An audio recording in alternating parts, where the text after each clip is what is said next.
So I had this cabinet and it was a pretty good size one, which I realize now I don't have that tall of space to hold cereal or anything, but I wanted a microwave.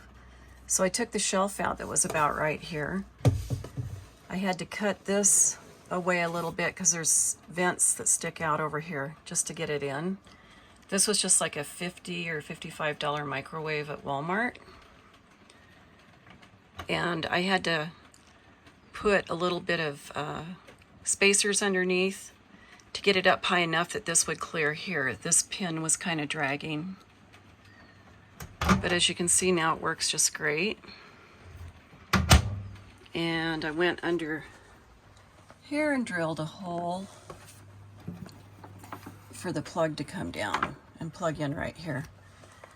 Here's a little hint. I tried to take this off when I was putting this on, and the little screws here have nuts on the back side because they're assembled from the outside in, I think. And when I unscrewed that, I heard the nut fall, so don't do that. Okay, just leave those alone.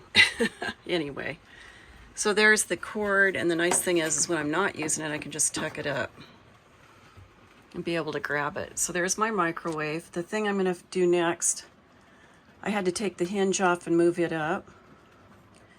The closure, I guess. So it left these 3 big holes.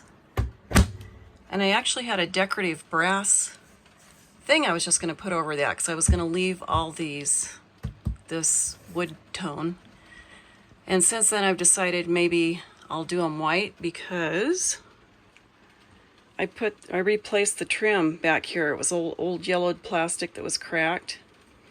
And I replaced the edging right there. And it looks so nice, I'm thinking I will go ahead and paint my cupboards white. So therefore, I found a dowel